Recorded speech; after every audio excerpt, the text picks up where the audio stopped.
Hello everyone, welcome back to our channel this side Sidhi. And आज की class में हम बात करेंगे MHI 11 के important question for your June exam 2026 में। तो जितने भी aspirants IGNOU MA history second year के हैं और न्यू सिलेबस है आप सभी के पास, तो MHI 11 जो कि हमारा अर्बनाइजेशन का ही चैप्टर है, यानी इसमें भी हमें अर्बनाइजेशन से रिलेटेड ही बात करनी है।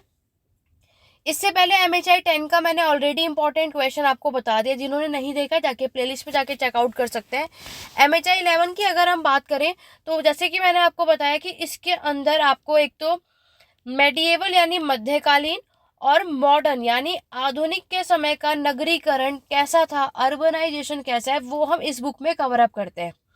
यहाँ पर आपका ये भी डाउट आता है कि मैम अगर यहाँ पर MHI 10 और 11, वैसे तो ये दोनों ही बुक हमारी अर्बनाइजेशन के ऊपर है, तो यहाँ पर एक बात देखोगी, पहले जब ये ओल्ड सिलेबस था तो ये हमारी सिर्फ एक ही बुक थी MHI 10, जिसमें आपका एंशिएंट, अर्ली मेडिएवल, मेडिएवल और मॉडर्न, इन सभी का अर्बनाइजेशन, नगरीकरण जो है एक साथ हुआ करता था।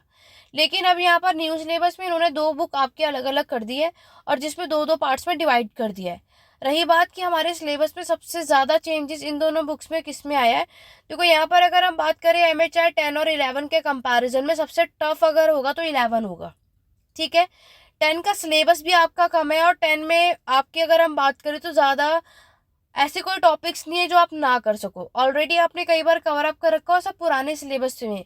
लेकिन अगर हम आपके MHI 11 की बात करें तो इसमें ना कई सारे यूनिट्स नए ऐड किए गए जो पहले पुराने सिलेबस में भी नहीं थे, तो ये वाला थोड़ा सा टफ हो जाता है। और मैक्सिमम जो अभी लास्ट ईयर का जो बच्चों का स्कोर भी रहा है वो MHI 11 में ही मार्क्स आपको कम देखने को मिलते हैं।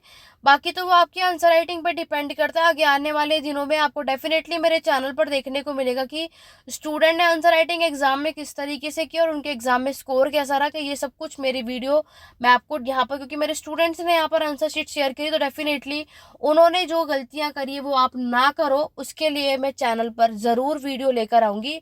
तो फर्स्ट टाइम आए हो तो सब्सक्राइब कर लो और इस वीडियो को बिना स्किप करे एंड तक देखना, ताकि आपका एग्जाम इजीली से क्रैक हो सके। अगर आप इस वीडियो को लास्ट टाइम पर भी देख रहे हो तो एकदम लास्ट मोमेंट पे देख रहे हो, कुछ नहीं समझ आ रहा क्या पढ़ना है क्या नहीं, सिर्फ जो मैं आपको बता रही हूँ इसको भी इजीली से कर लोगे, 80% आराम से आ जाएंगे।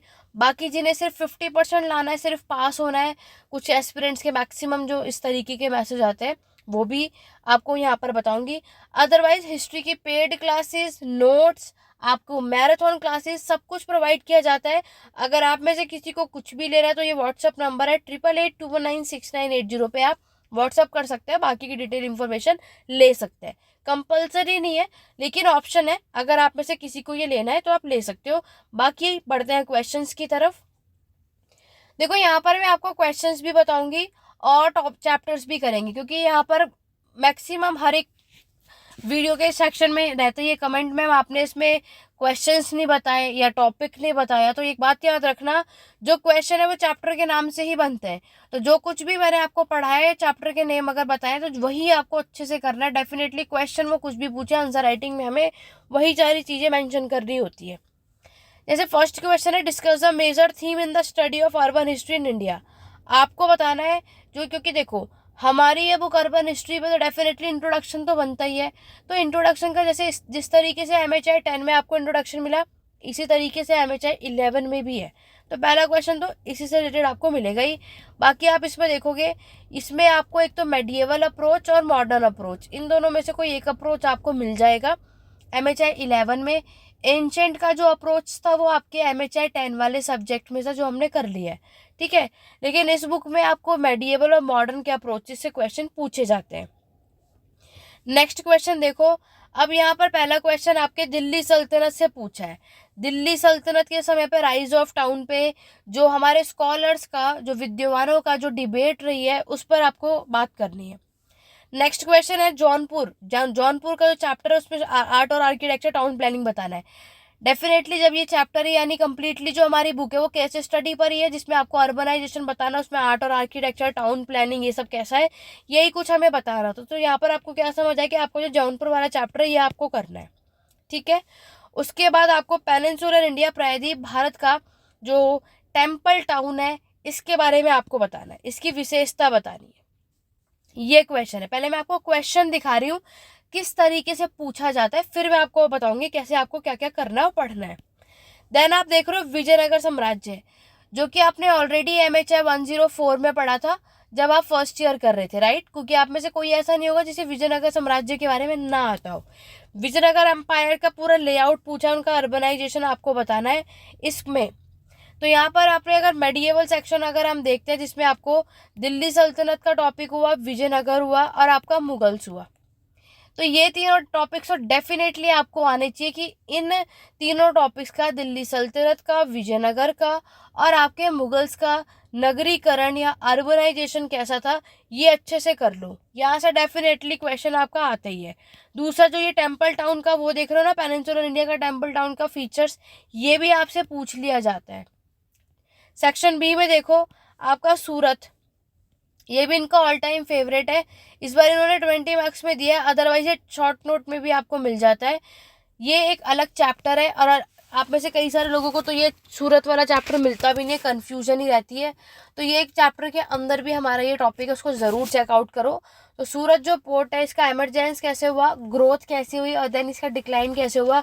तो सूरत वाले चैप्टर में जितने भी पेड बैचेस के मेंबर हैं या मैराथन क्लास में जिन्होंने नोट्स लिया, जो कुछ भी मैंने आपको पढ़ाया या बताया, जो कुछ भी नोट्स में प्रोवाइड किया, उतना कर लेना। एग्जाम डेफिनेटली ईजिली से अच्छे मार्क्स से निकल जाएगा, इसमें कोई डाउट ही नहीं है। सूरत वाला क्वेश्चन मैक्सिमम रिपीट हो जाता, तो कोशिश करो कि ये जो सूरत का पोर्ट टाउन है इसके बारे में आप इजीली से अच्छे से ज़रूर पढ़ के जाना।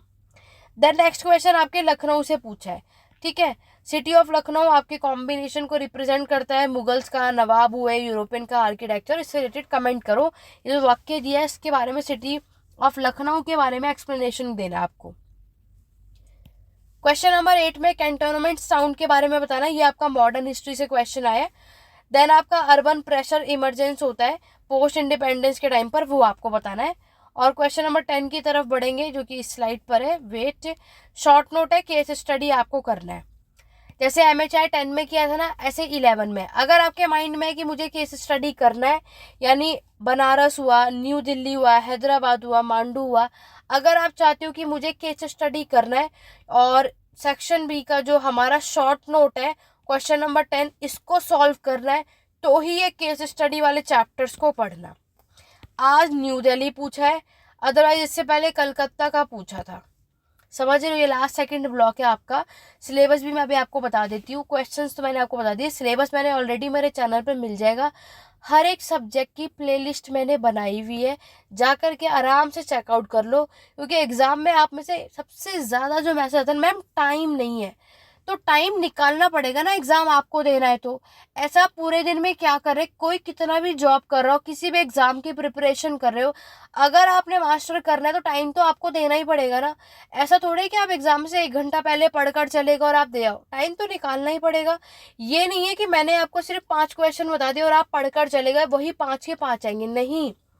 एग्जामिनर टॉपिक को चेंज भी करते हैं। तो मैक्सिमम हमें क्या कोशिश करनी है कि 5 से ज़्यादा टॉपिक्स की नॉलेज होनी चाहिए, तब जाकर आप 80% स्कोर कर सकते हो।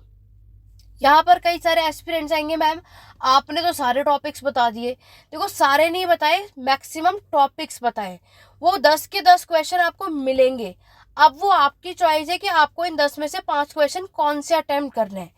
जैसे कि आप में से कई ऐसे होंगे जो ये हैदराबाद वाला जो चैप्टर है, ये किसी को सही लगेगा, इजी लगेगा, किसी को टफ लगेगा।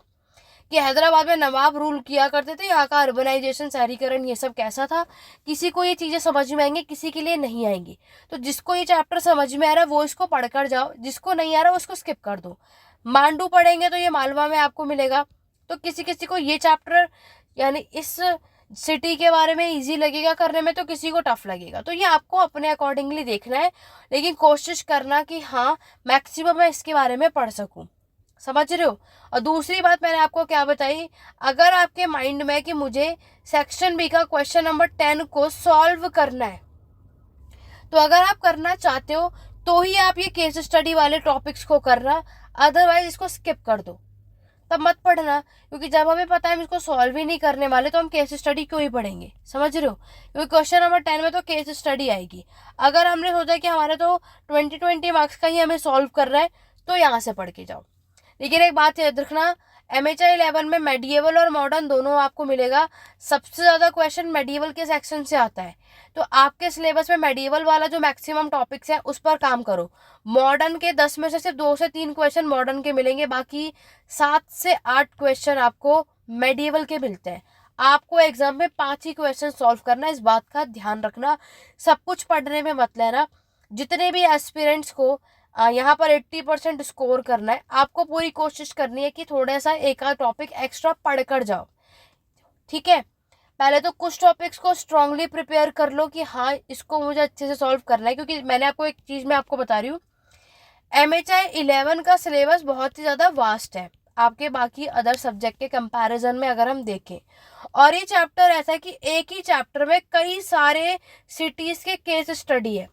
हमें तो ये पता है कि ये चैप्टर आएगा, लेकिन इस चैप्टर में वो आपसे दिल्ली पूछे, मुंबई पूछे, कलकत्ता पूछे, चेन्नई पूछे, कोई आइडिया नहीं है तो इसमें 4 है ना, लेकिन आएगा कोई एक ही, समझ रहे हो।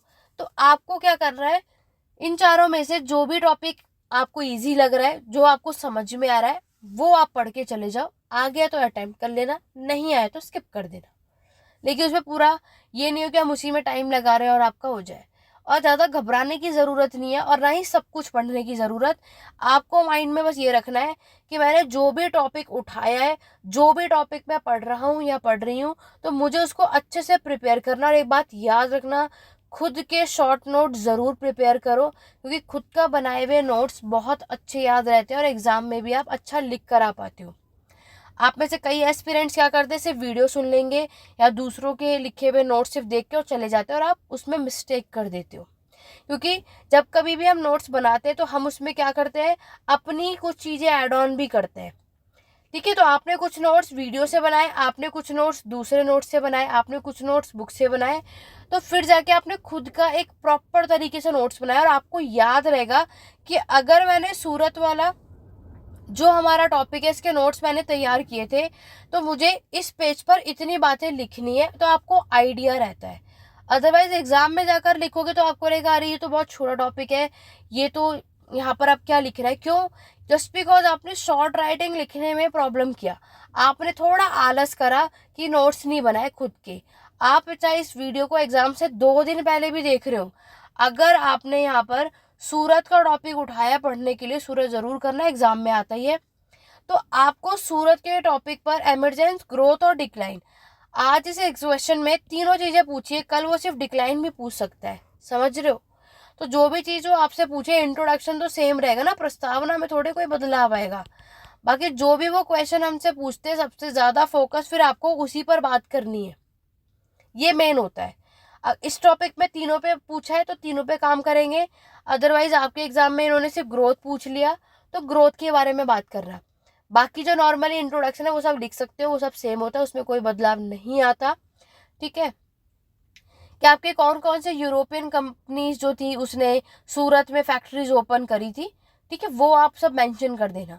लेकिन आपको अब उसके बाद क्वेश्चन पे ज़्यादा फोकस करना, क्योंकि एग्जामिनर ना जो उन्होंने क्वेश्चन पूछा है उस तरीके से आंसर राइटिंग उन्हें मिली या नहीं वो देखते हैं। डेफिनेटली किसी भी टीचर पे इतना टाइम नहीं है कि आपके हर एक आंसर की एक एक लाइन को पढ़ा जाएगा, क्योंकि आपकी ही आंसर राइटिंग नहीं है ना, और भी एस्पिरेंट्स की है। और सिर्फ ब्लू पेन ऑब्वियस, अगर हमें खुद को भी पढ़ना, आप खुद देखो, आप खुद के लिखे हुए नोट्स अगर हो और सबकी इतनी सारी चेकिंग करनी और ऊपर से सबकी राइटिंग भी कितनी डिफरेंट होती है, कितना मुश्किल हो जाएगा पढ़ना। तो अगर हम आंसर राइटिंग प्रॉपर तरीके से लिखे, ज़्यादा उलझा के ना लिखे, बहुत सिंपल तरीके से लिखे, ताकि एग्जामिनर भी जब चेक करे तो उसको समझ में आ जाए हमें ये आंसर बिल्कुल आता है और उन्होंने जो कुछ भी हमसे पूछा है उसी तरीके से हमने उसको सॉल्व करा है, डेफिनेटली आपको वो मार्क्स दे देते हैं। लेकिन आप उसमें कहानियाँ बनाओगे, पैराग्राफ में कुछ भी लिखोगे, वो कुछ नहीं पढ़ते, सिर्फ ऐसे वो आपको करेंगे और लिख देंगे ठीक है 7 मार्क्स या 8 मार्क्स आउट ऑफ 20 या 5 मार्क्स या 6 मार्क्स, समझ रहे हो। और आपके मेनली डिपेंड करता है आपके लिखने पर, वो भी मैटर करता है। तो जल्दी मेरे चैनल पर वीडियो आने वाली जिसमें मैं आपको आंसर राइटिंग यहाँ पर जो लास्ट टाइम स्टूडेंट ने एग्ज़ाम दिया और उन्होंने तो कैसे उन लोगों ने एग्ज़ाम में आंसर राइटिंग लिखी और कैसे उनके मार्क्स कहाँ कहाँ पे डिडक्ट हुए, वो सब मैं बताऊंगी। तो उसके लिए मेरे चैनल पे बने रहो, फर्स्ट टाइम हो तो सब्सक्राइब कर लो। कोई भी डाउट हुआ क्वेरी है, बाकी हर एक सब्जेक्ट की मेरे चैनल पर प्लेलिस्ट मिल जाएगी, और हर एक सब्जेक्ट की प्रीवियस ईयर क्वेश्चन पेपर मैंने अपलोड कर रखे हैं, उसको अच्छे से एनालाइज कर लो और अपने अकॉर्डिंगली बेस्टली जो टॉपिक्स है वो आपको उठाने हैं, ठीक है। बाकी चलो मैं एक बार आपको फिर से टॉपिक्स बता देती हूँ कि आपको क्या क्या करना है। एक तो ये सूरत अच्छे से कर लो, दिल्ली सल्तनत करना है, विजयनगर करना है, मुगल्स करना है, और जो स्टार्टिंग का अर्बन हिस्ट्री है जिसमें आपका अप्रोचेस है मेडिएवल और मॉडर्न का, एक ये करना ताकि क्वेश्चन नंबर फर्स्ट आप लोग इजीली से सॉल्व करके आ सको, ठीक है। ये आपको करना है। बाकी के लास्ट के हमारे कुछ चैप्टर है, मतलब लास्ट सेकंड ब्लॉक देखोगे जिसमें आपके कलकत्ता, दिल्ली, इस ब्लॉक से एक का केस स्टडी आएगा, कोई भी आ सकता है। इस बार दिल्ली का है तो आपके में दिल्ली का तो नहीं आएगा, बाकी के 3 पढ़ लेना अच्छे से, कलकत्ता, चेन्नई, वो देख लेना उसमें कौन कौन से सिलेबस में डेफिनेटली एक तो ज़रूर आएगा, तो सेक्शन में से एक वहाँ से निकाल लोगे, ठीक है। तो सारे मेडिएवल के।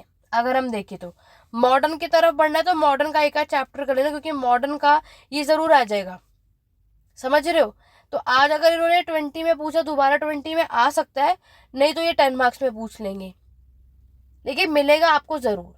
और जो आपका MHI 11 का जो लास्ट ब्लॉक है वो तब करना है जब अगर शॉर्ट नोट करना चाहते हो, तो वो भी सेक्शन बी के, तभी आपको वो करना है। और अगर नहीं करना तो छोड़ देना, हो सके तो कर लेना तो बेटर होगा, क्योंकि शॉर्ट नोट में तो हमें पता ही है कि लास्ट में जो हमारे कुछ केस स्टडी है उन्हीं से क्वेश्चन बनेगा, कोई भी 2 आपको सॉल्व करने हैं, समझ रहे हो, तो ईजी पड़ेगा। तो जिसका मॉडर्न हिस्ट्री स्ट्रांग है तो मॉडर्न हिस्ट्री के करना, क्योंकि मैंने आपको बताया ज़्यादातर मेडिएवल के क्वेश्चंस आपको आपके एग्जाम में देखने को मिलते हैं, ठीक है। बाकी कोई भी डाउट या क्वेरी कमेंट के थ्रू पूछ लेना। पेड क्लासेस, मैराथन, नोट्स, किसी को कुछ भी चाहिए इस पे मुझे व्हाट्सअप कर देना, बाकी की डिटेल इन्फॉर्मेशन मिल जाएगी। आज की क्लास में बस इतना ही। Thank you for watching.